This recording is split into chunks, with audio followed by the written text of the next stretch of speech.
Hello, good morning friends, how are you. तो मैं फिर दोबारा एक नए टॉपिक के साथ आप सबसे जुड़ रहा हूँ और बहुत अच्छा एक एक्साइटमेंट मैं फील करता हूँ डेली जब यहाँ पर आता हूँ और आपसे जुड़ता हूँ। डेफिनेटली आज पूरे राजस्थान में आपको पता ही है कि लॉकडाउन इम्पोज्ड है। सभी हम अपने घर पर बैठे हुए हैं, ऑफिस से सबने लीव ली हुई है। अब चूंकि मैं तो एज ए प्रोफेशनली डॉक्टर हूँ तो मुझे मेरी मेडिकल इमरजेंसीज और मेरे मेडिकल ओपीडी को देखना ही है। लेकिन एक्चुअली ये जो समय है, ये समय हमारे इंट्रोस्पेक्टिव का है, हमारे पर्सनल ग्रोथ का है। इसको हम इस जो चैलेंजेस को, जो कोरोना का जो चैलेंज है, जो कि दोबारा अब वही सिचुएशन हो गई है जो आज से 1 साल पहले थी। तो इन सभी सिचुएशन को देखते हुए हमें ये एक्चुअली जो हमने लर्न किया वो ये है कि ये जो समय है वो हमारे इंट्रोस्पेक्शन का है, हमारे खुद के पर्सनल डेवलपमेंट का है। हमारे वो जो गोल है, जो पर्सनल अचीवमेंट हमने जो सोच रखे हैं वो गोल हैं, उनको हम कैसे फुलफिल करें, उसको उसकी प्लानिंग हम बना सकते हैं। उस प्लानिंग को हम कैसे हमको एग्जीक्यूट करें, उसके लिए हमें प्रिपरेशन करनी होगी। तो ये एक प्रिपरेशन का समय हमारा हो सकता है पर्सनल सेल्फ डेवलपमेंट के लिए। तो आज मैं जो टॉपिक की बात करूंगा वो भी हमारे सेल्फ डेवलपमेंट को लेकर, हमारी पर्सनल ग्रोथ को लेकर। कि किसी भी ये जो पूरा विश्व है, ये पूरा वर्ल्ड है, या पूरी जो हमारी सोसाइटी है जिसमें हम वर्क कर रहे हैं, काम कर रहे हैं, अपनी फैमिली रहती है, अपना पूरा सोसाइटी है, ये एक बैटल फील्ड की तरह है। आप इसके अकेले फाइटर हैं, आपको अकेले को ये युद्ध लड़ना है ना। और अकेले को युद्ध लड़ना है तो आपको युद्ध के लिए आपको खुद को प्रिपेयर होना पड़ेगा कि नहीं पड़ेगा। यानी कि आपको सबसे पहले अपने ऊपर खुद पर वर्क करना होगा। पर्सनल सेल्फ डेवलपमेंट जो है वो पहली जरूरत है। तो पर्सनल जो सेल्फ डेवलपमेंट आपका होना है उसके लिए आपको प्रिपरेशन करनी होगी। तो अब उसके लिए क्या है, कुछ गाइडलाइंस हैं, कुछ प्रिंसिपल्स हैं जिनको आपको फॉलो करना होगा। अब यह मैं आपको बताऊं, आज का जो मेरा टॉपिक है कि वो क्या 7 आदतें हैं, वो हैबिट्स जिनको हम अपनी लाइफ में अप्लाई करके, उन्हें अपना कर, और हम अपने आप को एक इफेक्टिव, हाईली इफेक्टिव और वंडरफुल सोल के रूप में अपने आप को स्थापित कर सकते हैं। वो अपने खुद के गोल को अचीव करने के लिए तो होगा ही, साथ में हमारा जो बिजनेस का जो हमारा गोल है, हमारा जो प्रोफेशनल लाइफ का गोल है, हमारी फैमिली और हमारी सोसाइटी की जो एक्सपेक्टेशन हमसे है, यानी कि वो जो रेस्पॉन्सिबिलिटीज है उनको भी एग्जीक्यूट करने में हमको मदद करेगा। तो आज मैं आपको बताना चाहूंगा कि मैं जो 7 आदतों के बारे में बात कर रहा हूं, ये एक बहुत ही बेस्ट सेलिंग बुक है स्टीफन आर कोवे की, जिसका नाम है 7 habits of highly effective people. तो उस बुक के ये 7 पॉइंट्स हैं जिनके बारे में हम डिस्कस करेंगे। आप में से कितने लोगों ने ये बुक पढ़ी है? ये बहुत ही अच्छी बुक है और आपके शेल्फ में ये होनी चाहिए। सेल्फ हेल्प के लिए इससे बढ़िया कोई बुक नहीं है। अब इतनी बुक्स आ गई हैं, लेकिन मैं आपको बता दूं, एक्चुअली जो स्टीफन आर कोवे का जो कंसेप्ट था, वो कंसेप्ट था पर्सनालिटी एथिक्स पर। यानी कि आप पहले अपने आप को, खुद को, उनका जो उनका जो मोटो था वो ये था कि पहले हम अपने कैरेक्टर्स को डेवलप करें, नॉट पर्सनालिटी। आजकल जितने भी सेल्फ हेल्प की बुक्स आती हैं वो आप देखें वो पर्सनालिटी पर ज्यादा फोकस करती है ना।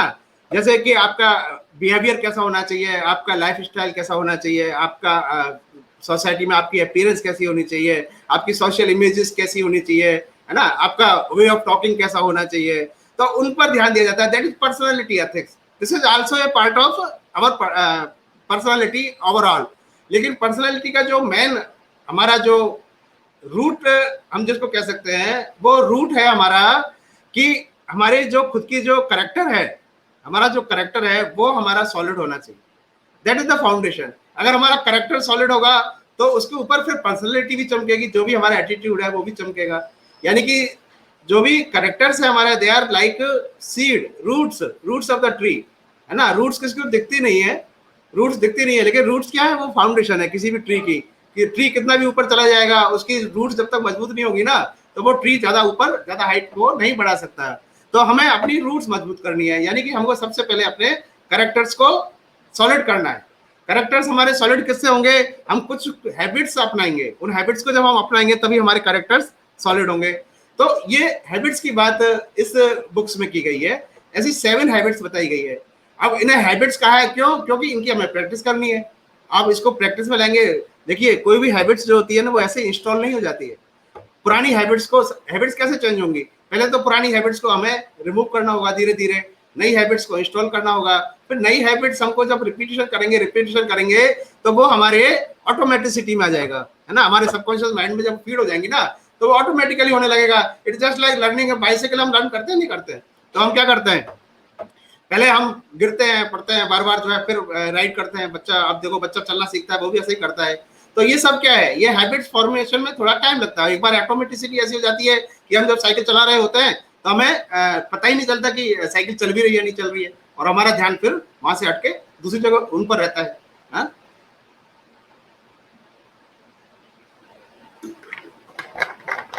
तो आज उसको लेकर टॉपिक को मैं आपको माइंड मैप पर ले चलता हूं, और माइंड मैप के जरिए हम इसको समझेंगे कि यह कैसे वर्क करता है। दोस्तों ये है माइंड मैप टूल, जिसके जरिए अपन बात करेंगे इस 7 हैबिट्स के बारे में। मैं जैसा मैंने बताया, ये 7 हैबिट्स ये स्टीफन आर कोवे की बुक है, जो मैं आपको रिकमेंड करता हूँ, आप डेफिनेटली इसको पढ़ें, बहुत अच्छी बुक है। और नहीं तो आप इसके ऑडियो भी लिसन कर सकते हैं, यूट्यूब पर जाकर भी आप इसके बारे में काफ़ी सुन सकते हैं। तो एक बार आप इसे जरूर एक बार पढ़ें। इसमें ये दे रखे हैं 7 हैबिट्स। जिस 7 हैबिट्स जो हैं उनके बारे में बता दूं आपको ब्रीफ। जो 7 हैबिट्स हैं वो ये है। पहली हैबिट्स है बी प्रोएक्टिव, दूसरी है begin with the end in mind, third one is put first think first, चौथी है थिंक विन विन, पांचवी है seek first to understand then to be understood, sixth is synergy, and seventh is sharpen the saw. अब ये sequence में है, ये ऐसे नहीं है, ये इंटेंशनली सीक्वेंस में दी हुई है। यानी कि इसमें जो पहली 3 हैबिट्स है ना, be proactive and begin with the and, ये जो पहली 3 हैबिट दे रखे हैं, be proactive, begin with the end in mind and put first things first, ये हमको हमारे खुद के जो है ना सेल्फ डेवलपमेंट के लिए, यानी कि हमको इंडिपेंडेंट बनाने के लिए होती है, यानी कि डिपेंडेंट से इंडिपेंडेंट बनाने के लिए।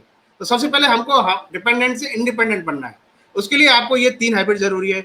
उसके बाद में आता है इंडिपेंडेंट से इंटरडिपेंडेंट, यानी कि फिर आपका टीम वर्क, आपकी टीम है, आपकी सोसाइटी, आपकी फैमिली है, उसमें आपका बिहेवियर कैसा हो, उनको आपको कैसे साथ लेकर चलना है, उसके लिए फिर ये 3 हैबिट्स आती है, जिसमें आती है थिंक विन विन, है ना, seek first to understand then to be understood, और 6th आती है synergy.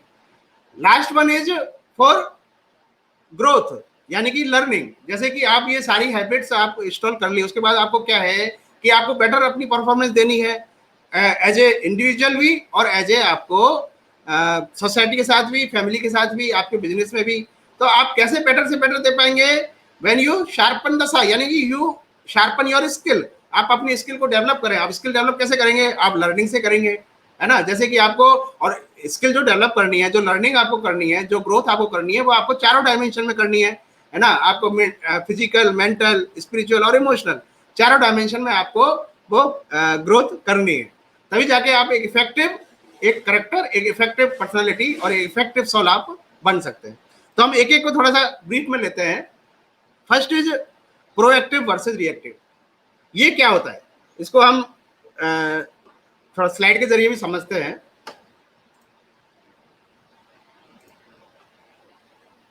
First is proactive versus reactive. Proactive versus reactive मतलब होता है कि एक तो ऐसा है कि हम जो है कोई भी सिचुएशन या सर्कमस्टेंसेज है उसमें हम रिएक्ट करें, और एक होता है कि हम प्रिपेयर रहें कि हमें क्या करना है ना, according to your own intelligence, और जो आपकी ऑन फीलिंग्स है, आपके सर्कमस्टेंसेज को आप खुद उनको कंट्रोल कर सकते हैं, नहीं कर सकते हैं, तो आपको रेस्पॉन्सिबिलिटी लेनी पड़ती है ना। ये आपका पहला है, मतलब आपको जैसे जो भी सर्कमस्टेंस है, सिचुएशन है, उसमें आपको देखना है कि भाई आपका बिहेवियर कैसा है, आपका एक्शन कैसा है, आपके एफर्ट क्या है, आपके क्या आइडियाज है, कॉन्सिक्वेंसेज, आपको ये सब आपके कंट्रोल में होता है। ये आपकी रेस्पॉन्सिबिलिटीज है जिनको आप कंट्रोल कर सकते हैं। अब कुछ सिचुएशन जो होती है, जो आउटर सर्किल में आप देख रहे हैं ना, इसको बोलते हैं सर्किल ऑफ कंसर्न, और जो अंदर वाला है इसको बोलते हैं सर्किल ऑफ इन्फ्लुएंस। तो सर्किल ऑफ इन्फ्लुएंस वो है जिसको आप कंट्रोल कर सकते हैं। और सर्किल ऑफ कंसर्न वो होता है जो कि आउटर सर्कमस्टेंसेस का है, जिनके ऊपर आपका कोई कंट्रोल नहीं होता, इन्हें आप कंट्रोल नहीं कर सकते। जैसे कि other peoples idea, other peoples opinion, उनका एक्शन क्या है, दूसरे लोगों का एक्शन, उनका लोगों का बिलीफ है ना, उनकी जो गलतियां हैं, उन दूसरे उन्होंने कुछ आपको कह दिया है, उन पर तो आपका कोई कंट्रोल नहीं है ना। लेकिन आपका कंट्रोल किस पर है? आपके खुद के बिहेवियर पर, आपके एक्शन पर, आपके थॉट पर, आपके आइडियाज पर, है ना। आपको क्या सोचना है, आपको कैसे रिएक्ट करना है, और आपको सिचुएशन को कैसे हैंडल करना है, ये आपकी खुद की रेस्पॉन्सिबिलिटीज है ना। अब अपनी रेस्पॉन्सिबिलिटीज आप दूसरे पर थोप नहीं सकते। तो ये आपको एक बार सोचना होगा कि you want to be proactive और रिएक्टिव। आपको प्रोएक्टिव बनना पड़ेगा। प्रोएक्टिव बनने के लिए क्या है? आपको रेस्पॉन्सिबल बनना पड़ेगा, यानी कि आपको आपकी रेस्पॉन्सिबिलिटीज आपको समझनी चाहिए कि भाई मेरी कैपेबिलिटी में ये चीज है और मैं इसको ऐसे कंट्रोल कर सकता हूँ, मेरे इमोशन को ऐसे कंट्रोल कर सकता हूँ, कोई भी सिचुएशन आती है उसको मैं ऐसे हैंडल कर सकता हूँ।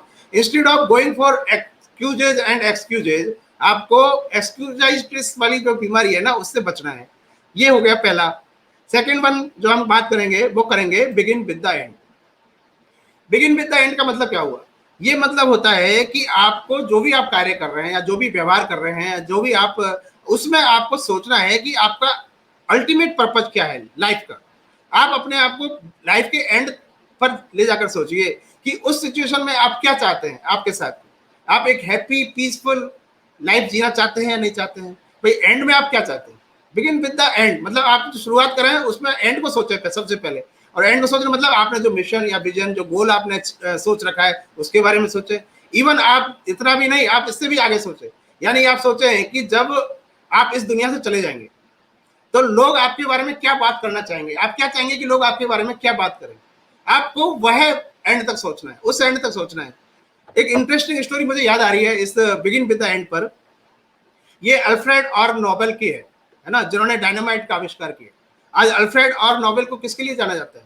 डायनामाइट के लिए जाना जाता है कि जिन्होंने वो पूरा जो परमाणु बम वगैरह सारे जो है वो आविष्कार किससे हुआ? उसी इजाद से हुए, डायनामाइट के इजाद से हुए।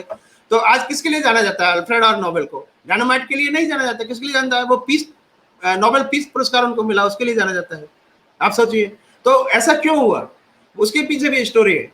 एक्चुअली एक बार क्या हुआ कि वो सुबह सुबह अखबार पढ़ रहे थे, तो अखबार पढ़ते ही अखबार में एक उनका एक ऑबिचुअरी का एक वो आया, मैसेज देखा उन्होंने, उसमें लिखा हुआ था, तो किसी ने गलती से क्या है उनका जो है ना वो ऑबिचुअरी मैसेज छाप दिया उसमें, मतलब उनको जीते जी मार दिया।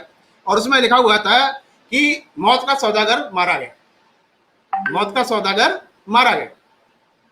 उन्होंने पढ़ा कि भाई अब वो गलती से छपा है, एक्चुअली वो एडिटर की गलती थी, न्यूज़पेपर वाले की गलती थी, लेकिन उन्होंने उसकी जिंदगी बदल दी, उसकी अल्फ्रेड आर नोबेल की जिंदगी बदल दी। उन्होंने देखा कि मुझे इस तरह जाना जाएगा कि मैं मौत का सौदागर हूँ, मुझे इस तरह जाना जाएगा।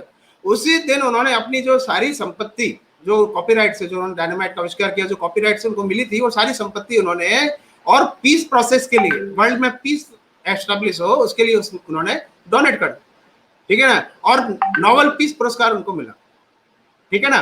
तो समझ में आया ना। तो ये है बिगिन विद द एंड, यानी कि आपको अपना पर्पज आप कैसे जाना जाएंगे, आपकी जो सिमेट्री है उसमें फाइनल वर्ड क्या लिखे जाएंगे, है ना। ये आपके सारा आपको डिसाइड करेगा कि आपको क्या करना है लाइफ में, आपको क्या अचीव करना है। उसको आप शुरू में ही अपने व्यवहार में, हर एक व्यवहार में जो आप व्यवहार करते हैं, हर एक व्यवहार में आप उसको और लेना शुरू करिए। तो ये था सेकंड पॉइंट। थर्ड पॉइंट आता है इसमें जो आपके सेल्फ डेवलपमेंट में जो आपको डिपेंडेंट से इंडिपेंडेंट बनाता है, वो आता है पुट थिंग फर्स्ट।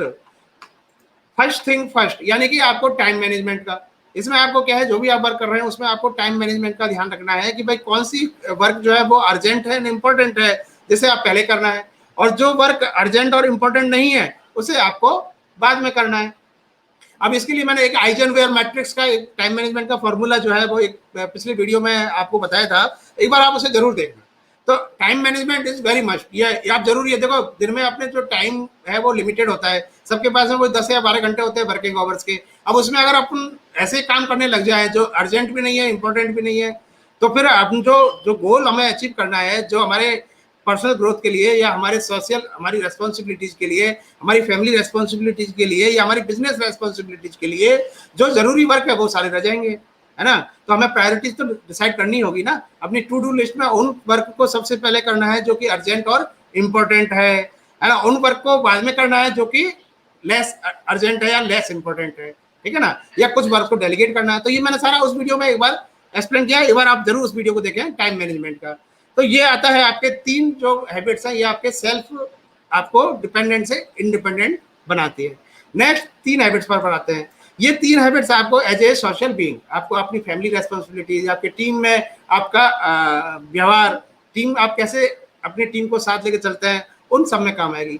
तो उसमें सबसे पहले हम बात करते हैं वो है win win situation. Win win situation होनी चाहिए, यानी कि क्या होता है, जब भी आप किसी से डील करते हैं, चाहे अपने बिजनेस में तो या आपके सोशल लाइफ में, तो डीलिंग में हमेशा आप याद रखें कि आप जो भी डील कर रहे हैं वो अगर विन विन सिचुएशन हो, यानी जिसमें दोनों ही पार्टियां जीते, तो वो तो बेस्ट डील है, उससे बढ़िया कोई डील नहीं हो सकती। अब मैं इसमें सिंपल सा एग्जांपल देता हूं आपको। ये हमारा एक photo card market place app है ना, आपने सुना होगा, और मैं काफी ये इंटरेस्टेड, इसमें सेलर भी और बायर भी जुड़ रहे हैं और तेजी से पॉपुलर हो रहा है ऑल ओवर इंडिया। तो ये क्या है, ये भी एक विन विन सिचुएशन है ना। इसमें हम एक्चुअली क्या है, इसमें फोटो कार्ड का जो फायदा हो रहा है, साथ में ही जो फोटो कार्ड से जुड़ रहे हैं जितने भी सेलर है ना या बायर, उनका भी फायदा हो रहा है। क्यों? क्योंकि एक तो सेलर को जो है इसमें फ्री ऑफ कॉस्ट, बिना कोई कमीशन दिए उनको यहाँ पर प्लेटफॉर्म मिल रहा है। बायर को क्या फायदा है कि उनको जो प्रोडक्ट्स है ना, उसमें किसी प्रकार का कमीशन एडेड नहीं है, तो जो प्रोडक्ट उनको कॉम्पिटिटिव प्राइस में मिलना चाहिए ना, वही कॉम्पिटिटिव प्राइस में उनको प्रोडक्ट मिल रहा है। यानी किसी प्रकार का एक्स्ट्रा कोई कमीशन या उसमें उस पर कोई एक्स्ट्रा चार्जेस उनको नहीं देना पड़ रहा है। दूसरा, उनको घर बैठे और जो ऑनलाइन शॉपिंग की सुविधा उनको चाहिए वो भी उनको मिल रही है। तो इसलिए ये फोटो कार्ड पॉपुलर हो रहा है, क्योंकि ये विन विन सिचुएशन लेके। अब इसमें हमारा भी फायदा है, क्योंकि प्लेटफॉर्म हम प्रोवाइड करेंगे, इससे सेलर जुड़ेंगे, बायर जुड़ेंगे, हम प्लेटफॉर्म पर ऑडियंस मिलेंगे, तो फिर हम क्या है कि हम इसमें कुछ पेड फीचर्स भी दे सकते हैं, जिससे कि हमें रेवेन्यू मिलेगा, है ना। तो सर्विसेज हम प्रोवाइड कर रहे हैं और सर्विसेज से हमको भी फिर रेवेन्यू मिलेगा, जिससे कि हम इसको मेंटेन कर पाए और इसको कंपनी को हम इसको इसकी मेंटेनेंस के लिए और डेफिनेटली प्रॉफिट के लिए, क्योंकि कंपनी पूरी कंपनी की टीम सब इससे जुड़ी हुई है, तो डेफिनेटली एक प्रॉफिट मेकिंग तो मॉड्यूल होना चाहिए, तभी ये चल पाएगा, वरना कैसे चलेगा। लेकिन हमारे प्रॉफिट से पहले इसमें जो इसके क्लाइंट जुड़े हुए हैं उनके प्रॉफिट के लिए हमने बात की है। तो ये विन विन सिचुएशन हुई। तो आपको ऐसे ही अपने बिजनेस में, अपने जो भी प्रोफेशनल सर्विस में आप देख रहे हैं, उसमें देखना पड़ेगा कि आप क्या वैल्यू दे रहे हैं, आप अपने क्लाइंट को क्या वैल्यू दे रहे हैं। वो वैल्यू दे रहे हैं, उसके बदले में आप you are getting reward in terms of money और वॉट एवर, तो वो आपको लिए बहुत फ्रूटफुल होगा। ऐसा नहीं है कि आप जीत रहे हैं और अगला जो है आपका, जिसको आप उसको हरा रहे हैं, है ना। ऐसी सिचुएशन नहीं होनी चाहिए। तो विन विन सिचुएशन हो तो डेफिनेटली आप बेटर जो है अपने आप को एक सोशली रेस्पॉन्सिबल, एक बेटर आप टीम बिल्ड कर पाएंगे, बेटर अपने प्रोफेशनल और आपकी बिजनेस लाइफ में आप अपने आप को सक्सीड कर पाएंगे। नेक्स्ट आता है सिनर्जी। सिनर्जी का मतलब क्या होता है? देखिए, सबकी अपनी अपनी कैपेबिलिटी, अपनी अपनी जो स्किल्स होती है वो डिफरेंट होती है ना, और सबके पॉजिटिव और नेगेटिव पॉइंट्स होते हैं। अब हमें क्या करना होगा, एक्चुअली क्या है कि आप अकेले चना भाड़ नहीं फोड़ सकता, जैसे आपने सुना है ना, तो उसको ध्यान में रखना होगा। अब आप टीम को साथ में लेकर नहीं चलेंगे, अगर सबकी ओपिनियन को साथ में लेकर नहीं चलेंगे, सबको साथ में लेकर नहीं चलेंगे, तो आप कैसे अपने ड्रीम और गोल को अकेले अचीव कर पाएंगे, है ना। जो कंपनी या बिजनेस का गोल है वो भी अचीव नहीं कर पाएंगे। तो आपको एक सिनर्जिस्टिक टीम बनानी पड़ेगी, आपके लोगों के साथ में आपको सिनर्जी रखनी पड़ेगी, उनके डिफरेंसेस को भी आपको ऑनर करना पड़ेगा, रेस्पेक्ट करना पड़ेगा, है ना, और उन्हें आपको कन्विंस करना पड़ेगा। आपके जो अंडरस्टैंडिंग है उसको उन्हें कन्विंस करना पड़ेगा और उनकी को आपको समझना पड़ेगा। तो आपको एक सिनर्जिस्टिक माहौल रखना पड़ेगा। नेक्स्ट आता है आपके seek first to understand then to be understood. ये बहुत पावरफुल पॉइंट है। यानी क्या होता है कि जब आप किसी भी से भी अपना रिलेशनशिप बनाते हैं, चाहे वो पर्सनल रिलेशनशिप है या आपका बिजनेस रिलेशनशिप है, तो वहां पर आपको समझना होगा कि आपके क्लाइंट को, जैसे माना कि मैं प्रोफेशनली मैं डॉक्टर हूँ, तो मुझे सबसे पहले मेरे पेशेंट को समझना होगा कि नहीं समझना होगा, उसे सुनना होगा, प्रॉपरली सुनना होगा, तभी तो मैं उसकी कंप्लेंट को समझ के और मैं डायग्नोज कर पाऊंगा कि भाई इसको तकलीफ क्या है। तो समझना जरूरी है, इससे पहले कि आप अपने आप को समझाओ माँ, अपने आप को बताओ कि भाई मैं यूं ऐसा हूं। तो अपने आप को समझे जाने से पहले आपको सामने वाले को समझना बहुत जरूरी है। यह आपका पावरफुल हैबिट है जिसको आपको डेवलप करना ही होगा। आपको एक बहुत अच्छा लिसनर बनना पड़ेगा, एक एम्पैथेटिक मोटिव से, एक एम्पैथेटिक भावना से आपको लोगों को समझना होगा तभी लोग आपको समझ पाएंगे। सॉरी, तभी लोग आपको समझ पाएंगे। तो ये आपका एक पावर पॉइंट है।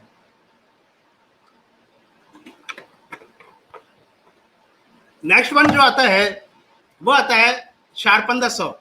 ये जो शार्पन द सॉ है ना, ये जो रिलेटेड है, ये रिलेटेड है आपको आपके ग्रोथ से रिलेटेड। यानी कि जिस फील्ड में भी आपको, है ना, आपको अपने चारों डायमेंशन में, physical, mental, spiritual and emotional, चारों डायमेंशन में अपने आप को आपको बेटर बनाना है, स्किलफुल बनाना है। आप देखिए, कभी लर्निंग जो है ना वो कभी एंड नहीं होता। लर्निंग जो है ऐसा नहीं कि आपने एजुकेशन ले ली, चाहे आपने एमडी कर ली, आपने पीजी कर ली, या आपने एमफिल कर ली, कुछ भी कर लिया, लर्निंग का कोई एंड नहीं है। जो बिहेवियरल जो लर्निंग होती है ना, जो लाइफ की जो लर्निंग होती है, वो बहुत ज्यादा काम आती है, बजाय इसके कि सिर्फ एकेडमिक नॉलेज आपके पास हो। तो वो कब आएगी? तब आप डेफिनेटली डेली आप लर्निंग का एक हैबिट रखेंगे, और वो लर्निंग आपकी चारों डायमेंशन में होनी चाहिए। फिजिकल में लर्निंग का क्या होगा? उससे आप अपनी बेटर हेल्थ रख पाएंगे, अपने आप को फिट रख पाएंगे। मेंटल में आप लर्निंग लेंगे तो उससे आपका जो है ना, आप स्किल डेवलप होगी, आप जिस भी प्रोफेशन में, वो प्रोफेशन में आप ज्यादा बेटर सर्विस दे पाएंगे, है ना। इमोशनल से क्या होगा? इमोशनल लर्निंग से आप बेटर लोगों के साथ रिलेशन बना पाएंगे, है ना। बेटर अपने आप की खुद की फिजियोलॉजी भी आप बेटर कर पाएंगे, क्योंकि इमोशन जो है आपकी खुद की फिजियोलॉजी को भी प्रभावित करते हैं, ठीक है ना। ऐसे स्पिरिचुअल है, स्पिरिचुअल लर्निंग भी बहुत जरूरी है, जिससे कि आपको एक पीसफुल सॉल के रूप में आप अपने आप को एस्टेब्लिश करें, है ना, एक पीसफुल सॉल के रूप में। इंस्पायर्ड ऑफ, देखो ये तो जो पूरा जो वर्ल्ड है ना, दिस इज वॉलेटाइल, है ना, ये पूरा चाओस से भरा हुआ है ना। ऐसे वर्ल्ड में आप अपने आप को कब सर्वाइव कर पाएंगे, कब अपने आप को पीसफुली रख पाएंगे? जब आप इंटरनली आप पीसफुल हो, हैप्पी सॉल हो। और हैप्पी सॉल होने के लिए, पीसफुल होने के लिए आपको स्पिरिचुअल लर्निंग भी बहुत जरूरी है, ठीक है। तो ये था 7 habits of highly effective people. आप एक बार इस बुक को जरूर पढ़ें, और नहीं तो आप यूट्यूब पर जाकर इससे संबंधित वीडियो भी आप वहाँ देख सकते हैं। काफी वीडियो समरी भी है, काफी है, तो वो भी आप देख सकते हैं। मैं जो है आपको कहूँगा कि आप देखिए, कोरोना पैंडेमिक डेफिनेटली बहुत दोबारा रिसर्जेंस हो रहा है, और ऐसे में मैं स्पेशली आग्रह कर रहा हूँ, हमारे जो छोटे बड़े जो शॉपकीपर्स हैं, जो अपना शहर में ही अपनी छोटी या बड़ी दुकान लेके बैठे हुए हैं, और उनको किसी प्रकार की इस दोबारा इस मंदी का उनको नहीं झेलना पड़े, तो उसके लिए आप हमारे इस फोटोकार्ट ऐप को एक बार जरूर ट्राई करें। ये फोटोकार्ट मार्केट प्लेस ऐप को एक बार आप इंस्टॉल करके और इसमें अपनी शॉप को ऑनलाइन करें। यहाँ पर आप शॉप ऑनलाइन करेंगे, शॉप ऑनलाइन करते ही आप यहाँ पर प्रोडक्ट लिस्टिंग आप शुरू कर सकते हैं। प्रोडक्ट लिस्टिंग आप शुरू करेंगे तो आप उनको, आप अपने जो कॉन्टैक्ट्स है ना, जो ऑलरेडी आपके कॉन्टैक्ट्स हैं जितने भी, उनको आप ये बता सकते हैं, उनको बता सकते हैं कि भाई ये जो है हमारे मैं आपको एक बार उस पर प्ले स्टोर पर ले चलता हूँ। हाँ, ये है वो फोटोकार्ट नाम से मार्केट प्लेस ऐप। यहाँ पर आप उनको बता सकते हैं कि भाई हमारी शॉप ऑनलाइन हो गई है। इसमें वीडियो भी दे रखा है, आप इस वीडियो को प्ले करेंगे ना, तो इससे आपको पता लग जाएगा कि ये कैसे वर्क करता है, ठीक है ना। तो आप इसको एक बार जरूर ट्राई करें, और इसको इंस्टॉल करके आप उसमें प्रोडक्ट लिस्टिंग शुरू करें, और अपने कॉन्टैक्ट्स को, इसमें क्या है, प्री बिल्ड टेम्पलेट्स भी दे रखे हैं इसके अंदर। यहाँ पर प्री बिल्ड टेम्पलेट्स दे रखे हैं, उन टेम्पलेट्स के जरिए आप जो है उनको अपने कॉन्टैक्ट्स को आप दिखा सकते हैं। इस तरह के ये बैनर बने हुए हैं इसमें, इन बैनर से आप उनको शेयर कर सकते हैं, अपने कॉन्टैक्ट्स को शेयर कर सकते हैं। इस तरह यहाँ पर ये डैशबोर्ड मिलता है आपको, तो ये काफी अच्छा एक ऐप है जिसे आप ट्राई कर सकते हैं। दूसरा, आपको हमारे वीडियो अच्छे लगते हैं तो आप डेफिनेटली हमारे फोटोकार्ट जो बिजनेस सिंप्लीफाइड नाम से ये चैनल है, इस पर जाकर आप उनको रिप्ले कर सकते हैं, देख सकते हैं।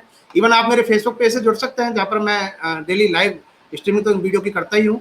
और इसके अलावा आपके कमेंट्स हमें मिलते रहें तो थोड़ा हमें भी मोटिवेशन रहेगा कि भाई और किस टॉपिक पर मैं वीडियो बनाऊँ। तो ये थी बातें दोस्तों, मिलते हैं फिर कल दोबारा किसी नए वीडियो के साथ। थैंक यू, जय हिंद, स्टे सेफ, अपनी फैमिली का भी ध्यान रखें, आपका भी ध्यान रखें। Thank you.